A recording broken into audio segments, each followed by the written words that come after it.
transaksi keuangan, transaksi bisnis, dia sesuai dengan syariat. Pertama, apabila transaksi itu terbebas dari sesuatu yang dilarang oleh Allah. Nah, sesuatu yang dilarang oleh Allah ini ada dua bagian. Bagian pertama, jemaah yang dimuliakan oleh Allah Subhanahu wa taala, dia secara zatnya itu halal, tidak haram. Apabila ada dagangan kita ataupun transaksi bisnis kita mengandung unsur yang diharamkan oleh Allah, misalnya kita jual babi, jual miras, khamar dan sebagainya, itu zatnya sudah haram, maka transaksi ini sudah pasti haram walaupun dibingkai dengan akad syariah. Pada dikatakan ini labelnya halal, padahal ada mengandung unsur babi, maka barang tersebut hukumnya memang sudah haram.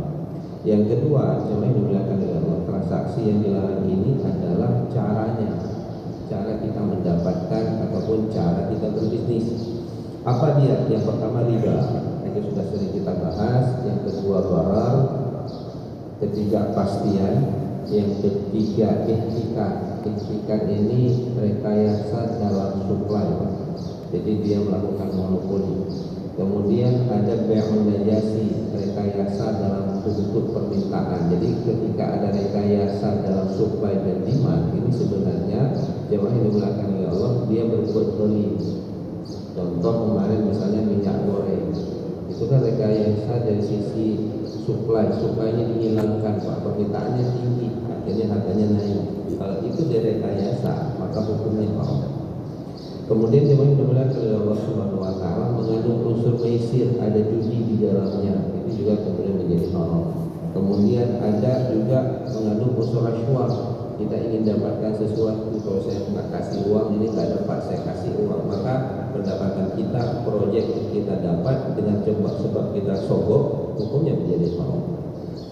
Memang kita ikut tendernya kita masukin semua syarat kita lengkapi, tapi kemudian nampaknya kalau nggak ada lapiknya nggak lurus nih, nggak lebar, ada lapik di bawahnya, itulah kira-kira. Maka ada sodokannya. Ada orang bilang kan mancing uang itu dengan uang, Pak, sama mancing ikan dengan ikan. Jadi kalau ingin dapat uang yang lebih banyak, kasih uang dulu, Pak. Nah ini kalau mengandung unsur rasuah dalam semua transaksi yang kita lakukan, apakah tender, apakah ikut lelang, lalu kita nyuap, maka hukumnya menjadi haram. Beda kalau seorang ibu menyuap kepada anaknya, itu hukumnya boleh, Pak. Tapi kalau kemudian pengusaha menyuap sama pemerintah, hukumnya haram. Jadi kalau kita ingin memastikan bahwa transaksi keuangan kita atau bisnis kita itu sesuai dengan syariat, maka pertama sekali pastikan bahwa transaksi itu tidak ada mengandung unsur yang diharamkan oleh Allah, baik dari sisi zatnya dan yang kedua dari sisi cara mendapatkannya. Nah, jemaah yang dimuliakan oleh Allah Subhanahu wa taala, banyak ayat yang kemudian menegaskan tentang hal ini. Misalnya firman Allah, wa ahallallahu al-bai'a wa harrama riba. Allah halalkan jual beli, kemudian Allah haramkan transaksi ribawi. Nah, jemaah yang dimuliakan oleh Allah Subhanahu wa taala, riba ini menjadi perkara yang besar karena dia termasuk 7 dosa besar yang dikatakan oleh Rasulullah SAW yang patut kita jauhi. Dosa riba ini Allah katakan di dalam Al-Quran, ya ayyuhalladzina amanu taqullaha wa dharu ma baqiya minal riba in kuntum mu'minin. Parameter keimanan, Pak. Hai orang-orang yang beriman, bertakwa kamu kepada Allah, meninggalkan sisa-sisa riba apabila kamu beriman. Kalau kita tidak beriman, silahkan buat riba. Kalau ada orang beriman hari ini menyatakan beriman kepada Allah, dia muslim, dia sholat subuh, tapi dia masih terlibat dengan riba, dia belum menjadi seorang muslim. Maka Allah Subhanahu wa taala malah kemudian mengatakan, fa illam taf'alu fa'danu biharbin minallahi wa rasulih. Kalau dia tidak meninggalkan perbuatan itu, maka Allah akan memeranginya. Jadi orang yang makan riba, dia tidak akan pernah bahagia di dunia maupun di akhirat. Nah, jemaah yang dimuliakan oleh Allah, riba itu terjadi di dalam simpan pinjam dan juga di dalam transaksi perdagangan. Kalau dalam simpan pinjam seperti kredit, nah ini nanti ada perbedaan dengan bank syariah. Ini sudah sering kita ulang, cuma kita coba review secara sederhana karena masih banyak isu yang kemudian belum dipahami. Kalau kemudian saya datang kredit ke bank, ambil uang 100 juta, lalu menetapkan 10% dibayar selama 10 tahun, maka kita akan mengembalikannya 200 juta. Cuman bedanya dengan bank syariah, kalau itu simpan pinjam, kalau bank syariah jual beli. Hampir sama juga, tapi transaksinya jual beli. Maka orang-orang Arab dulu mengatakan innamal bai'u mislu riba, jual beli itu sama aja dengan riba. Itu orang katakan beda. Wa ahallallahu al-bai'a wa harrama riba. Aku halalkan jual beli, aku haramkan riba. Saya kredit di bank konven, kasih uang, minta uang 100 juta beli rumah, gitu ya. Uang ini 100 juta ini pinjaman, Pak. Bank konven ini nggak mau tahu kita sukses usahanya ataupun tidak, maka Anda tetap harus mengembalikan uang saya 100 juta tambah 10%. Kalau 10% itu dikalikan dengan masa cicilannya selama 10 bulan, 10 tahun, maka kita mengembalikannya 200 juta. Barang itu bukan barang kita, barang bank. Kita hutang sama dia. Hutang piutang, jemaah yang dimuliakan oleh Allah, apabila ditetapkan bunganya, hukumnya menjadi riba. Nah, bagaimana dengan bank syariah? Akadnya yang berbeda, Pak. Kita butuh uang 100 juta untuk beli rumah, maka bank syariah yang dijual kepada kita rumah dengan harga 100 juta, tapi bukan uang. Nah, ini nanti parameter yang kedua. Dibeli rumah itu seharga 100 juta, dijual kepada kita. Ditanya, Bapak ingin melunasi rumah ini berapa lama? Oh, selama 10 tahun. Dibilang sama bank, kami ingin dapat untung. Untungnya berapa? 10%. Sama sebagai untung bank konven.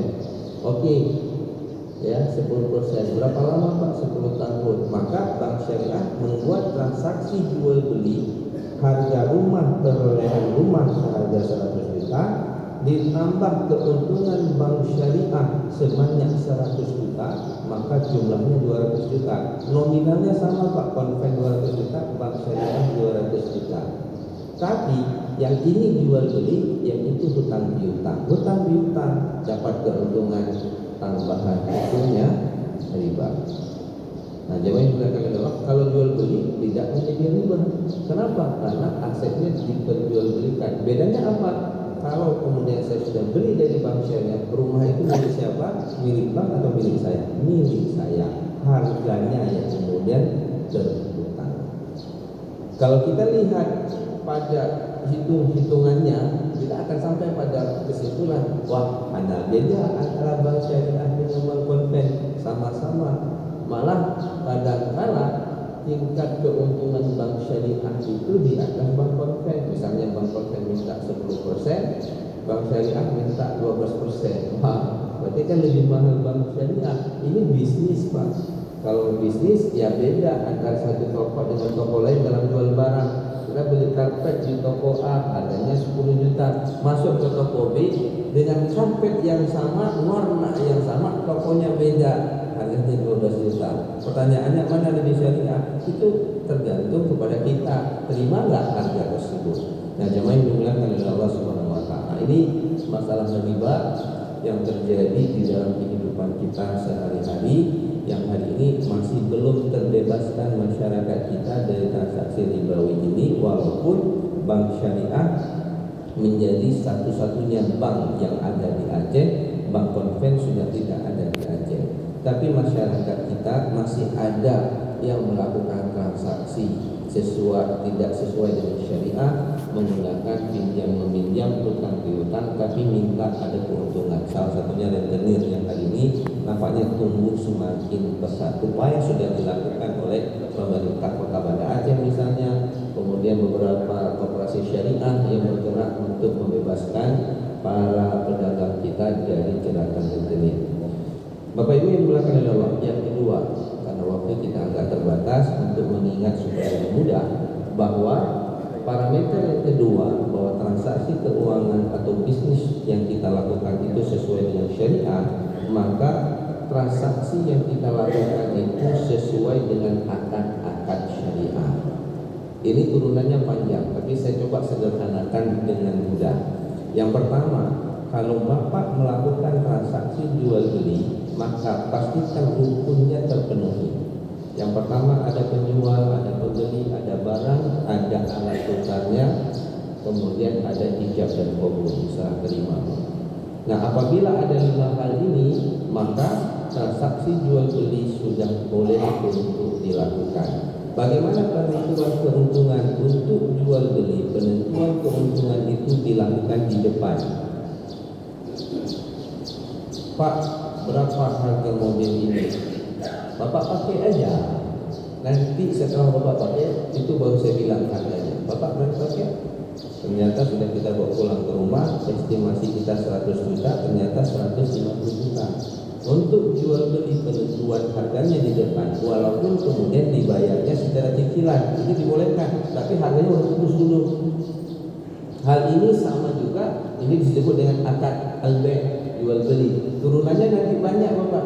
Ada bai'ul murabahah, jual beli murabahah. Jadi barangnya kita dapat lalu kita bayar secara cicilan, di mana yang membedakannya dia sudah menyatakan harga perolehan dia membeli barang, lalu kemudian harga keuntungan yang dia berikan kepada kita. Saya beli rumah, Bapak butuh rumah nih, tapi Bapak nggak punya uang, minta tolong sama saya, sama sebagaimana Bapak minta tolong sama bank, sama saya juga secara pribadi boleh, pribadi orang. Berapa tuh rumah? Harganya 100 juta. Saya nggak punya duit. Oke, saya beli ya. Saya beli 100 juta ada. Lalu saya jual kepada Bapak. Tapi saya bilang, ini kan saya udah beli nih. Oke, itu milik saya sekarang. Saya jual kepada Bapak. Saya bilang sama Bapak, ini termasuk dalam jual beli amanah murabahah ini. Ya, jadi jual beli murabahah ini jual beli di mana si pembeli dan si penjual mengetahui harga beli barang dan disepakati harga keuntungannya. Oke, saya ambil itu harga 100 juta, saya jual kepada Bapak. Berapa lama Bapak membayar kepada saya? 10 tahun. Oke, 10 tahun, satu tahunnya 10% ya. Berarti 10 juta. Berarti 10 tahun 100 juta. Maka harga jual kepada Bapak itu harganya 200 juta. Bapak tahu bahwa harga barang itu 100 juta, keuntungan saya 100 juta, Bapak bayar secara cicilan selama 10 tahun.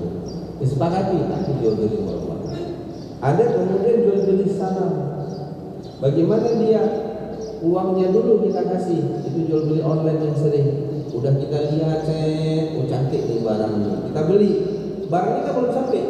Apa yang kita lakukan? Uangnya kita kirim dulu sama dia. Barangnya baru datang kemudian. Itu jual beli salam. Ada pengecualian. Kalau dalam jual beli yang biasa kan barangnya harus diserahkan langsung. Kasih uang, kasih barang gitu kan. Ijab kabulnya terjadi langsung. Tapi kalau jual beli online enggak, ini pengecualian. Karena Rasulullah SAW pernah membeli kurma, tapi kurmanya masih tumbuh. Itu disebut dengan jual beli salam. Ada jual beli istisna, baru kita mau beli di situ baru dibuat kita bayar per termen, maka itu dibenarkan. Tapi semua jual beli ini penentuan tingkat keuntungannya di depan, disepakati di depan sebelum transaksi terjadi. Tidak ada unsur tipu-menipu. Begitu juga kemudian jual beli yang sifatnya jasa Pak, sewa menyewa, maka berlakukan hukum al-ijarah. Jadi jual beli barang, ada jual beli jasa. Jual beli jasa namanya ijarah, sewa menyewa. Penentuan sewa menyewa itu tetap dilakukan di depan. Nah, jemaah yang dimuliakan oleh Allah Subhanahu wa taala, berbeda kalau itu mudharabah musyarakah. Saya tidak melakukan jual beli tapi kerjasama investasi. Akadnya apa? Mudharabah musyarakah. Kalau mudharabah musyarakah berarti sama-sama nyetor modal. Kalau untung sama-sama untung, kalau rugi sama-sama rugi. Nah, jemaah yang dimuliakan oleh Allah, tidak boleh kemudian saya kasih investasi ini ya 100 juta ya, keuntungan saya per bulan 10 juta, hukumnya haram Pak. Kenapa? Karena si yang investor ini yang melakukan investasi ini dia nggak bisa memastikan keuntungannya di bulan depan.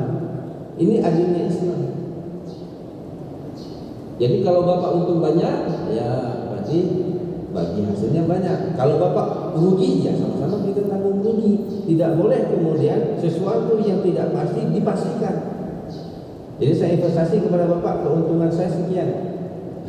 Itu tidak dibenarkan. Dalam mudharabah dia hanya bisa ditentukan bukan keuntungannya, tapi nisbah bagi hasilnya. Ini proyeknya 1 miliar, uang saya setor 100 juta, berarti kan 10% Pak. Dari 100 juta, dari 1 miliar, uangnya 100 juta, 10%. Maka boleh kita sebutkan keuntungan dari proyek 1 miliar ini 10% untuk saya. Dapat keuntungannya 500 juta, maka keuntungan kita 10% dari 500 juta dapat 50 juta. Alhamdulillah. Oh ternyata rugi, maka ada risiko. Ini bisnis.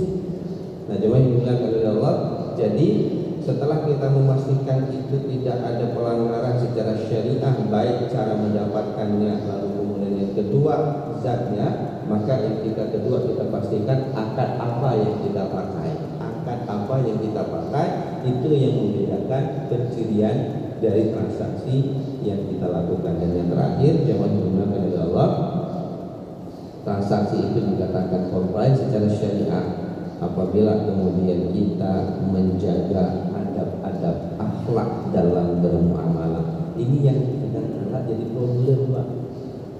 Akadnya sesuai dengan syariah, gitu ya. Kemudian tidak ada yang dilanggar dari aturan-aturan syariah, tapi akhlaknya masalah, Pak.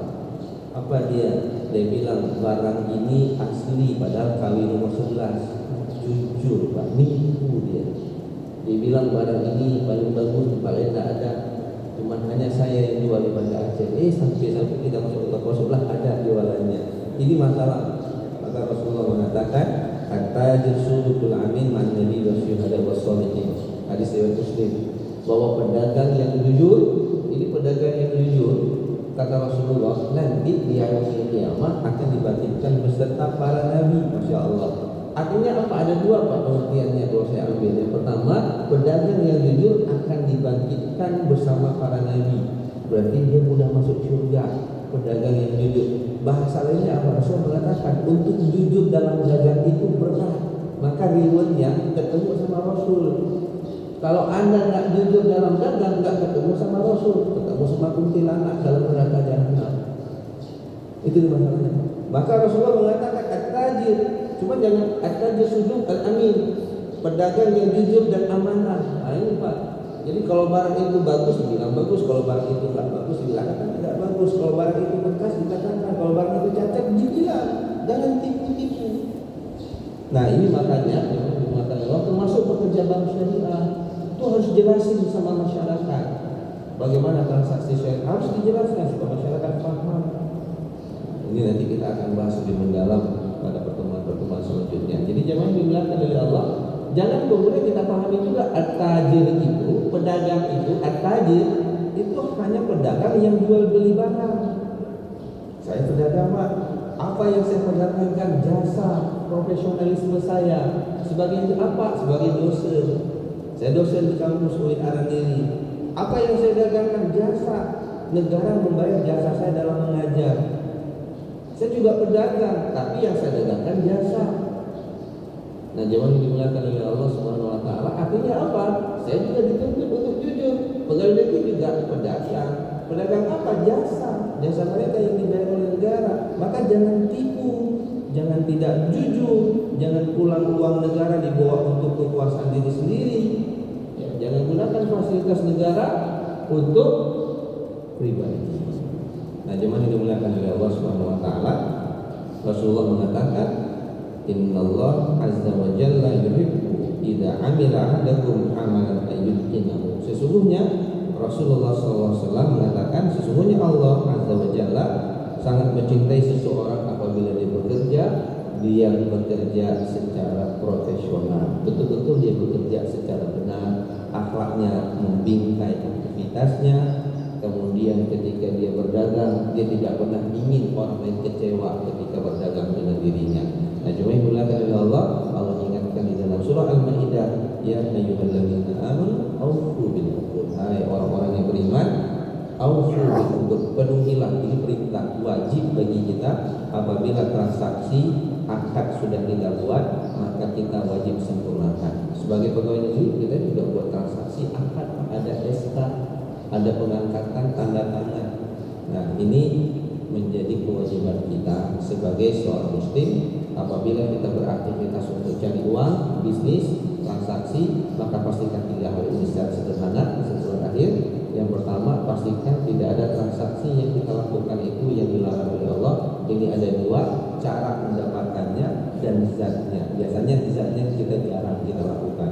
Ada babi, bangkai, darah, jual beli, itu tidak ada di Aceh. Tapi kemungkinan cara-caranya yang mungkin dilarang oleh Allah Subhanahu wa taala. Ini kita pastikan jangan ada. Yang kedua, ikuti akad-akad yang ada di dalam syariat. Kalau jual beli, pastikan unsur-unsurnya terpenuhi. Kalau sewa menyewa, pastikan sewa menyewa terpenuhi. Kalau mudharabah bekerja sama, pastikan kita. Jadi akad pada transaksi yang kita lakukan kita pastikan sesuai dengan aturan syariat. Dan yang ketiga, penjual pembeli bisnis yang kita lakukan bingkai dia dengan akhlakul mulia, akhlakul karimah. Itu yang membuat sebenarnya Rasulullah sukses dalam berdagang.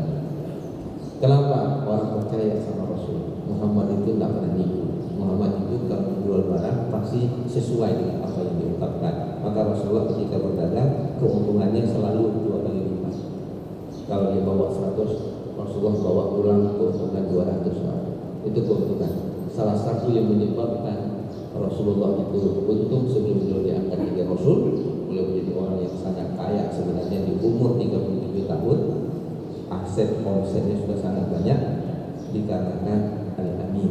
Beliau dikenal sebagai orang yang dipercaya. Mudah-mudahan apa yang dibenarkan oleh Allah kita pastikan semua transaksi yang kita lakukan tidak bertentangan dengan syariat sehingga keuntungan yang kita bawa pulang adalah halal. Adalah wa iyyakum.